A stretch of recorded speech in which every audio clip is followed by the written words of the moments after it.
All right. Shalom. First and foremost, I want to start by giving all praise, honor, and glory unto Yahweh, Bahashem, Yahweh Shai, Bahashem, Racha HaKodash, the honesty and office of elders of great ability and wisdom, who do the well. Peace and salutations to the brothers that are here doing the work in truth and in sincerity. To you all, I say Shalom. All right. So I'm Juan Ariano, back at you for another lesson. And today's topic is there's no way that Esau can be able to vote. There's no way. There's no escape for Esau Edom. Okay.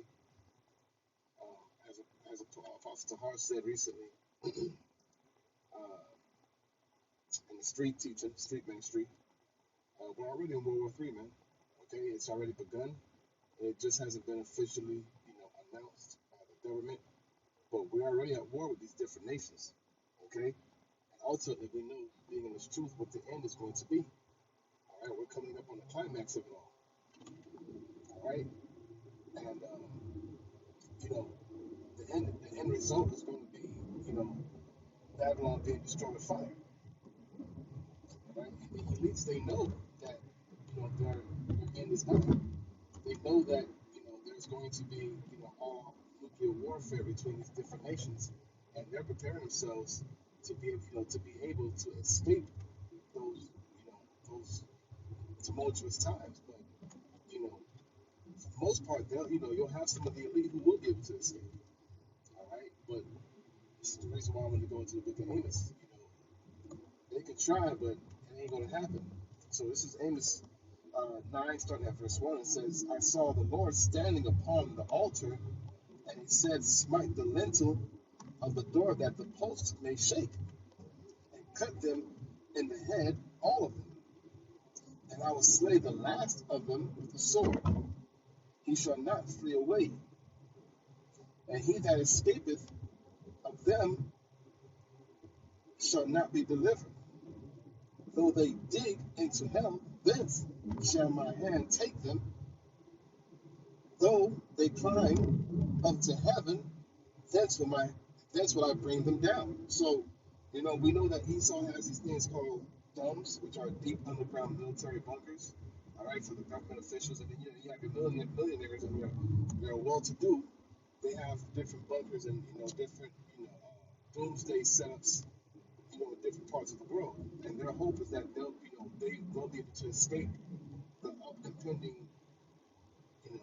destruction of this infrastructure, okay, thermonuclear destruction. So it goes on to say, though they dig into hell, right, with the deep underground military bunkers, and though they climb up to heaven, that's what I bring them down. Now Esau Edom wants to, be able to live in the firmament, man, right? This is why he created the space stations. You have other well-to-do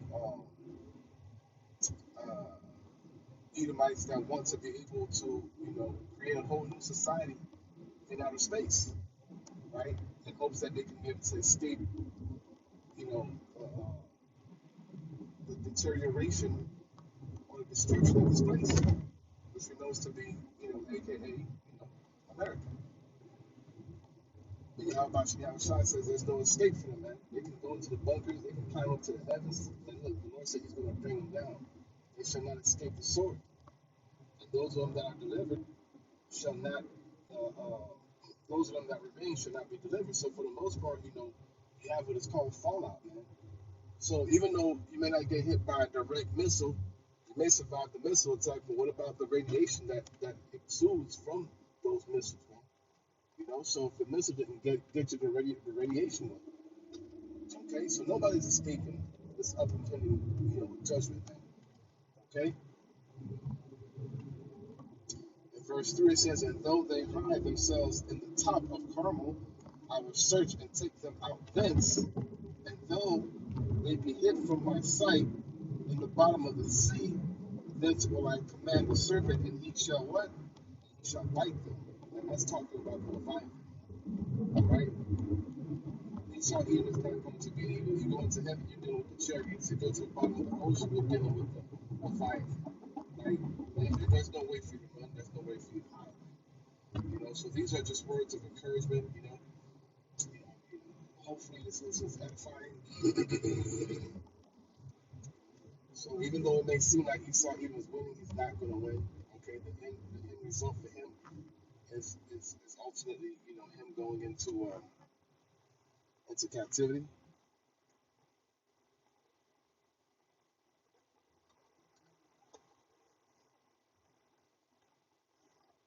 So,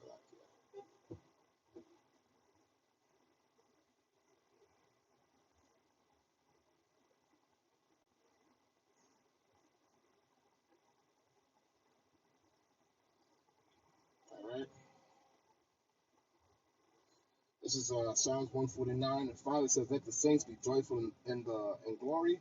Let them sing aloud upon their beds. Let the praises of the high praises of the Most High be in their mouth, and a two-edged sword in their hand to execute vengeance upon the heathen and punishment upon the people, to bind their kings in chains, to bind their kings with chains, and their nobles with fetters of iron, to execute upon them the judgment written. This honor shall have all the saints." So like this honor have all his saints praise ye the Lord. So even though Esau Edom is going into these bunkers, and you're gonna have a couple of them that's gonna survive, but that's just so they can go into chains, man. All right. When the Lord said He's going to dig them up, He's going to put them in the hands of His prophets. Right. Because the Scripture talks about how He's going to turn, His men into hunters. Right now we're fishing, for the elect. But once the elect is sealed, man, we're going to be, doing hunting, man. We're going to go hunting. Okay.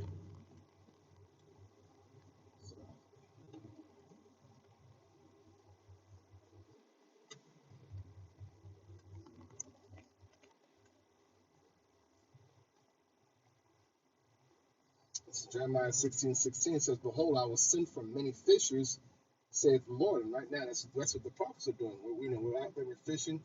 We're preaching and teaching this truth in hopes that the elect hear it and wake up. "And they shall fish them, and I will send," it says, "and I will after these men have done the work of fishing for these men, right, once the elect is sealed, it says, and after I will send for many hunters, and they shall hunt them from every mountain." So that's talking about from every government, from every nation to, from one nation to another. We're going to be hunting the elites, man, the ones who were able to escape the riots, the bombs, the missiles, the war, right? It says, "And from every hill and out of the holes of the rocks. For my eyes are upon all their ways, and they are not hid from my face, neither is their iniquity hid from my eyes." Okay? So the Lord says He's going to give their asses double, man. So hey, look, there's no hiding, there's no running. The Lord knows exactly what you're up to. And though you think that you may be hid from the eyes of the Lord, He's not going to let you go, man. So the last verse 18 says, "And first I will recompense their iniquity and their sin double, because they have defiled my land, and they have filled my inheritance with the carcasses of their detestable and abominable things." And this is what's going on in the Holy Land right now. Okay? So, hey, once again, Lord willing, this was edifying. How about Shemi Shai is coming to, um, hey, to, put Esau into subjection, man. All right? There's no escape for him. All right, so with that, I want to give all praise, honor, and glory to Yahweh Bashim Yahushai Bashim Wachahakodash